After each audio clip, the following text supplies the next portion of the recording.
Γεια σας, είμαι η Κατερίνα και σήμερα θα σας δείξω 20 τρόπους με τους οποίους μπορείτε να απαντήσετε όταν κάποιος σας ρωτάει πώς είστε ή τι κάνετε. Ξεκινάμε λοιπόν. Όταν κάποιος σας ρωτάει πώς είστε, μπορείτε να πείτε «Είμαι εντάξει». Για παράδειγμα, ήσασταν άρρωστοι και ο φίλος σας παίρνει τηλέφωνο για να σας ρωτήσει πώς είστε και εσείς του λέτε «Είμαι εντάξει». Δηλαδή νιώθετε καλύτερα σήμερα. Μετά έχουμε το «Είμαι καλά». Για παράδειγμα, μιλάτε με μηνύματα με το φίλο σας και σας ρωτάει πώς είσαι και εσείς του λέτε «Είμαι καλά». Μετά έχουμε το «Είμαι πολύ καλά». Για παράδειγμα, συναντάτε τη φίλη σας έξω στο δρόμο και σας ρωτάει αυτή «Πώς είσαι» και εσείς της λέτε «Είμαι πολύ καλά». Μετά έχουμε το «Υπήρξα και καλύτερα». Για παράδειγμα, σας ρωτάει η μαμά σας «Πώς είσαι» και εσείς της λέτε «Υπήρξα και καλύτερα». Δηλαδή δεν είστε πολύ καλά, γι' αυτό λέτε «Υπήρξα και καλύτερα». Δηλαδή ήμουν και καλύτερα, αλλά τώρα δεν είμαι και τόσο καλά. Ούτε άσχημα είστε, αλλά ούτε και καλά. Γι' αυτό λέτε «Υπήρξα και καλύτερα». Ακολουθεί το «έτσι και έτσι». Για παράδειγμα, σας ρωτάει η αδερφή σας «Πώς είσαι σήμερα» και εσείς της λέτε «έτσι και έτσι».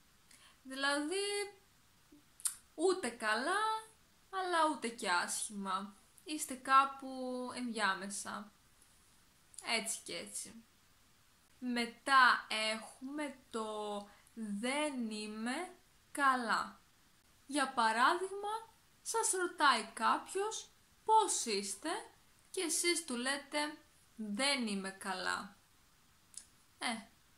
Δεν είστε καλά γιατί κάτι συνέβη ίσως ή απλά δεν νιώθετε καλά και του λέτε «δεν είμαι καλά σήμερα». Μετά έχουμε το «δεν είμαι και πολύ καλά». Για παράδειγμα, σας ρωτάει ο φίλος σας πώς είστε και εσείς του λέτε «δεν είμαι και πολύ καλά». Δηλαδή δεν είστε ούτε άσχημα, ούτε πολύ άσχημα, αλλά ούτε και καλά. Δηλαδή είστε κάπου ενδιάμεσα. Γι' αυτό λέτε «δεν είμαι και πολύ καλά». Άρα ο άλλος θα καταλάβει ότι δεν είστε καλά, αν του πείτε «δεν είμαι και πολύ καλά». Μετά έχουμε το «είμαι χάλια». Προσέξτε όμως τον τονισμό. Είμαι χάλια. Όχι είμαι χαλιά, γιατί έχει εντελώς διαφορετικό νόημα. Δεν βγάζει και νόημα, αλλά ναι, τα χαλιά είναι κάτι άλλο. Για παράδειγμα, σας παίρνει τηλέφωνο ο αδερφός σας και σας ρωτάει πώς είστε και εσείς του λέτε «είμαι χάλια».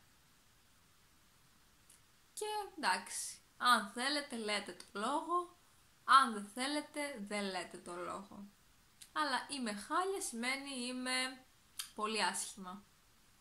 Μετά έχουμε το «θα μπορούσα να είμαι και χειρότερα». Για παράδειγμα, σας ρωτάει η φίλη σας πώς είσαι και εσείς της λέτε «θα μπορούσα να είμαι και χειρότερα». Αυτό σημαίνει ότι δεν είστε πολύ άσχημα, αλλά δεν είστε και πολύ καλά, όμως τα πράγματα θα μπορούσαν να είναι και χειρότερα, άρα είστε σε καλύτερη κατάσταση από ότι θα μπορούσατε να είστε. Μετά έχουμε το θα μπορούσα να είμαι και καλύτερα. Εδώ διαφέρει λίγο το νόημα από το προηγούμενο που είπαμε, από το θα μπορούσα να είμαι και χειρότερα. Για παράδειγμα, σας ρωτάει ο πατέρας σας πώς είσαι και εσείς του λέτε θα μπορούσα να είμαι και καλύτερα. Δηλαδή δεν είστε καλά, δεν είστε τόσο καλά όσο θα θέλατε να είστε. Γι' αυτό του λέτε θα μπορούσα να είμαι και καλύτερα από ό,τι είμαι τώρα. Άρα δεν είστε και πολύ καλά. Μετά έχουμε το όπως το πάρει κανείς. Για παράδειγμα, σας παίρνει τηλέφωνο ο φίλος σας και σας ρωτάει πώς είσαι σήμερα και εσείς του λέτε όπως το πάρει κανείς. Δηλαδή, για κάποιους μπορεί να θεωρείτε ότι είναι καλά. Για κάποιους άλλους μπορεί να μην είναι και πολύ καλά. Όπως το πάρει κανείς. Άρα, είναι κάπου ενδιάμεσα. Ούτε καλά, ούτε άσχημα. Μετά έχουμε το είμαι κουρασμένος, κουρασμένη. Για παράδειγμα, σας λέει η αδερφή σας πώς είσαι σήμερα, θα πάμε καμιά βόλτα και εσείς της λέτε είμαι κουρασμένη. Άρα δεν θα πάτε καμιά βόλτα. Ή αν είστε άντρας, τότε λέτε είμαι κουρασμένος. Άρα και πάλι δεν θα πάτε καμιά βόλτα. Μετά έχουμε το είμαι πτώμα. Σας στέλνει μήνυμα ο φίλος σας και σας λέει πώς είσαι, θες να βγούμε σήμερα? Και εσείς του λέτε είμαι πτώμα. Δηλαδή είστε πολύ κουρασμένος ή κουρασμένοι. Και είστε σαν πτώμα. Δεν μπορείτε να σηκωθείτε. Αυτό. Μετά έχουμε το εσύ πώς με βλέπεις.